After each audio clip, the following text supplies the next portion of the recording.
Espero que todos vocês estejam bem, continuem bem em casa. Nós vamos agora terminar esse processo histórico em que Napoleão Bonaparte assume o poder na França. Esse primeiro momento nós já estudamos, que ficou conhecido como consulado. Ele foi o primeiro cônsul da França. Depois se tornou cônsul vitalício, ou seja, tinha plenos poderes. E aí ele vai nessa trajetória até ser coroado pelo Papa Pio VII. E nós temos aí 15 anos de história de Napoleão Bonaparte à frente da França, tá certo? Então nós vamos iniciar agora o estudo sobre o Império de Napoleão, e que vai terminar com a última fase desse governo, que vai ser chamada na história de o governo dos 100 dias de Napoleão Bonaparte, tá certo? Então vamos encerrar esse conteúdo a respeito de Napoleão Bonaparte, estudando o Império de Napoleão, as conquistas territoriais, o bloqueio continental, até, de fato, o término desse governo. Vamos só lembrar a carreira de Napoleão, quem ele era, como que ele ascende na França como principal líder, e toda essa trajetória de governo que nos dá aí 15 anos à frente do domínio de Napoleão Bonaparte, para que a gente entenda todo esse processo, tá certo? Então, só para lembrar, Napoleão Bonaparte, na verdade, fazia parte do grupo dos burgueses na França. Aos 27 anos já comandava o exército francês com muitas vitórias significativas, então ele alcançou tanto popularidade como muito respeito à frente do exército francês. Aos 30 anos já ia estar como líder da França através de um golpe, que vocês também já viram isso, o golpe de 18 Brumário, e dar a ele essa primeira fase do governo chamada de o consulado. Depois, o Império de Napoleão Bonaparte, tá certo? Durante essa fase do consulado, nós vimos algumas conquistas interessantes, muito importantes de Napoleão Bonaparte, tanto no campo social como no campo político. Então, por exemplo, até na educação houve uma transformação significativa. Ele melhorou a educação, melhorou a questão do curso superior, desvinculou a igreja da educação, a igreja católica, ao mesmo tempo em que trouxe formação para os professores, então, e criou as escolas públicas, né? Estruturou o exército, que era, na verdade, a sua principal base no campo político, era o exército, porque, afinal de contas, ele era do exército, e focou na questão territorial, de transformações na sociedade como um todo, mas já olhava com bastante envolvimento para as questões territoriais, agregar territórios à França e transformar a França em um império. Em 1804, Napoleão Bonaparte foi coroado pelo Papa Pio VII na época, e isso significava muito para a França, para Napoleão, para todo o contexto político da época, porque a partir de então Napoleão de fato ia ser considerado imperador da França. E acontece algo inusitado nesse momento. Pela primeira vez, alguém quebra o protocolo de coroação e toma a coroa do Papa e coloca na cabeça. Quer dizer, Napoleão Bonaparte se autocoroou. Então, assim, ele quis dar a entender nesse momento que ele não estava, na verdade, submetido à Igreja Católica. E sim o contrário, era a Igreja que estaria submetida a ele. Nunca alguém tinha feito isso antes. Então, é ele que se autocoroa.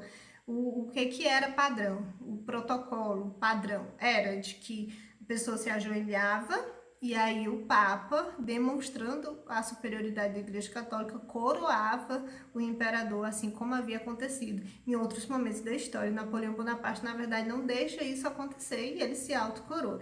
Como vocês podem ver aí, esse é um quadro muito importante no que retrata a coroação de Napoleão Bonaparte, mas é importante que vocês entendam que, apesar do quadro ser encomendado por Napoleão Bonaparte, que retrate a sua coroação, esse momento específico, o quadro está retratando a coroação da esposa de Napoleão Bonaparte, Joséphine, que é o momento exatamente que Napoleão Bonaparte está coroando a sua esposa. Então, ele já está coroado, já se autocoroou. Como vocês podem observar, o Papa Pio VII aí ao centro está com essa cara um pouquinho emburrado, um pouquinho chateada, porque demonstra esse momento, né, de constrangimento, de que ele não coroou Napoleão Bonaparte, foi justamente o contrário, foi Napoleão que se autocoroou, mas aí é o momento em que ele está coroando a rainha, a sua esposa, Josefine. Então, assim, na verdade é um quadro que expressa muito, tem toda uma história minuciosa nesse quadro. A gente pode, em um outro momento, né, que for o caso, se for o caso, estudar minuciosamente esse quadro, as pessoas que estão aí, porque é um quadro muito grande, é um quadro que mede 6 por 10 e hoje está no museu na França, no Louvre, Museu do Louvre. Então, mas enfim, o que é importante é ressaltar aí, que Napoleão Bonaparte, diferente de tudo, de todos que já se viu na história, ele se autocoroa. Napoleão Bonaparte segue seu projeto de expansão territorial na construção de uma França que tem o formato político de império e se inspira muito em Roma. A grande inspiração de Napoleão Bonaparte, na verdade, é a antiga Roma, o grandioso Império Romano. E nessa política expansionista e de dominar mercados, França, na verdade, vai ter um inimigo, que é a Inglaterra. Na época, as duas nações elas competiam em relação a comércio, então elas queriam esse domínio. A Inglaterra estava se destacando no comércio marítimo. A Inglaterra já, quer dizer, vocês estudaram que os pioneiros na navegação foram Portugal e Espanha. A essa época, a Inglaterra, os ingleses já tinham dominado a questão da navegação também, até porque a Inglaterra é uma ilha, então tardiamente começou, mas dominou o comércio marítimo. Então existia essa rivalidade muito grande entre Inglaterra e França apoiava países para se rebelarem contra a Inglaterra. E em 1806, a Inglaterra é submetida a um chamado bloqueio continental imposto por Napoleão Bonaparte. O que foi o bloqueio continental de Napoleão Bonaparte? Ele proibiu os países europeus, principalmente aqueles que tinham dependência da França, de comercializar com a Inglaterra. E com isso ele queria, na verdade, prejudicar economicamente a Inglaterra, o que seria fácil. Se eles deixassem de comercializar com a Inglaterra, facilmente a Inglaterra iria passar por uma crise econômica, e ia ser fácil Napoleão Bonaparte invadir e dominar os ingleses. Então esse bloqueio continental, como vocês podem observar no mapa, ele atinge aí, essa parte aí lilás, ele vai atingir todos os países da Europa que poderiam comercializar com a Inglaterra, então estavam proibidos. E se descumprissem esse bloqueio, Napoleão Bonaparte invadiria o país com o seu exército, que era temido por toda a Europa. E aí nós temos basicamente um resumo do que teria sido, de fato, o bloqueio continental em 1806, decretado por Napoleão Bonaparte. Então, assim, o objetivo claro e específico é debilitar economicamente a Inglaterra e favorecer uma dominação da França sobre os ingleses, né? A punição para quem não obedecesse, para os países que não obedecessem ao bloqueio continental, era a invasão da França nesses países. Bonaparte, com seu exército, invadiriam esses países que não teriam obedecido. E no caso foi Portugal. Portugal não obedece ao bloqueio continental, assim como a França também não se submete ao bloqueio continental.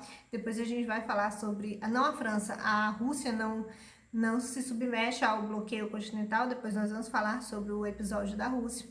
Então, assim, quando Portugal decide continuar comercializando com os ingleses, porque o que acontecia? Há muito tempo os portugueses e ingleses eles mantinham essas relações comerciais. Então, Portugal vendia vinho para os ingleses e os ingleses vendiam tecido para os portugueses. Então, era uma relação comercial já bem duradoura. E aí, quando Portugal não se submete ao bloqueio continental e continua comercializando com os ingleses, aí Napoleão Bonaparte vai ficar furioso, organiza seu exército e invade Portugal. E aí, nesse momento, é exatamente que a família real vem para o Brasil e chega aqui no Brasil em 1808. Por quê? Não porque decidiu, porque planejaram vir para o Brasil. Não, o Brasil até então era uma simples colônia e não passava disso. De sucessiva exploração pela coroa portuguesa. Mas aí, quando o exército de Napoleão invade Portugal, a família real tem que vir às pressas para o Brasil. Então, na verdade, eles vieram fugindo de Portugal para o Brasil. que vieram aí muitas pessoas, além da família real, né? Muitos nobres portugueses vieram, deixaram Portugal para trás e vieram para o Brasil. Então foi fuga, foi fugindo do exército de Napoleão. Tanto que vieram escoltados por navios ingleses que ajudaram nessa fuga, escoltaram a família real até o Brasil, ainda por medo de Napoleão Bonaparte insistir e vir atrás da família real.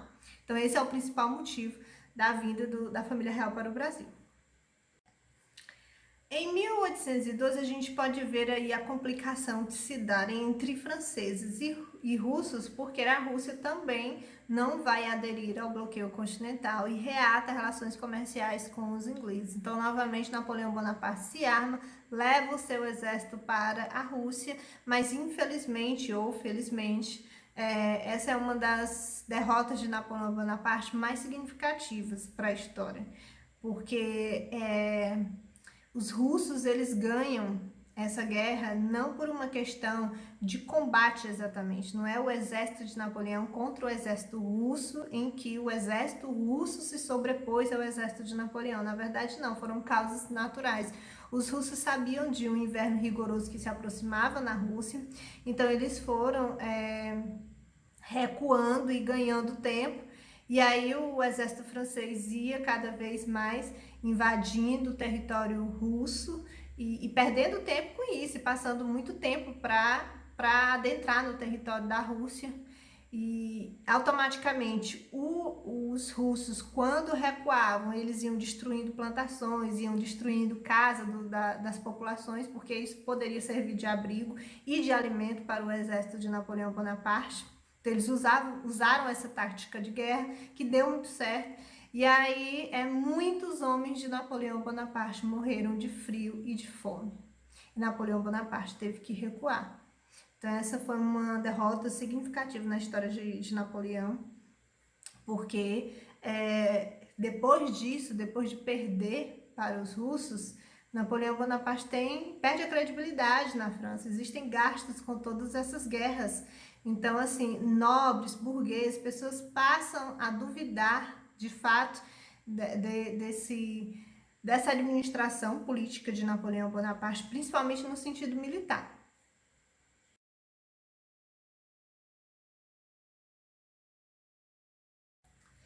E como eu disse para vocês, Napoleão Bonaparte vai perder credibilidade na França quando retorna da guerra contra a Rússia, e quando de fato há derrota. Napoleão Bonaparte passa por momentos conflituosos na França, porque ele vai ganhando cada vez mais inimigos, perdendo a credibilidade. E aí nós temos basicamente dois inimigos que vão fazer frente, que são os restauradores e os jacobinos, que aí queriam tomar esse poder novamente, né? Os restauradores eram um grupo que queria restaurar a monarquia francesa, queriam colocar o rei de volta na França.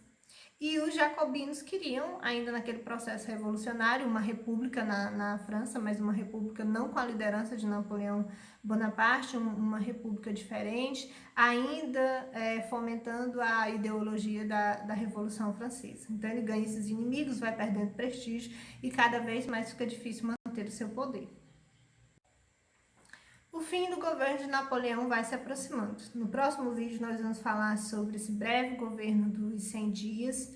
Antes disso, ele é retirado da França, ele é condenado a ser exilado e ficar afastado do governo francês. Se restaura a monarquia na França, a gente vai ver isso logo depois. E aí ele retorna com um governo bem breve, que dura aproximadamente 100 dias, e aí depois de fato destituído do poder da França definitivamente. Acontece por último um congresso chamado Congresso de Viena, em que se determina novamente as questões territoriais da França. Então, assim, a gente termina por aqui essa primeira parte. Nós vamos concluir de fato o governo de Napoleão no próximo vídeo, mas quero que vocês atentem para os principais pontos até aqui: bloqueio continental, a expansão territorial, a briga da França com os ingleses, que como consequência se tem o bloqueio continental, a derrota dos franceses com o exército russo em relação à Rússia por conta do inverno e não, na verdade, por um poderio militar. O que vai determinar essa derrota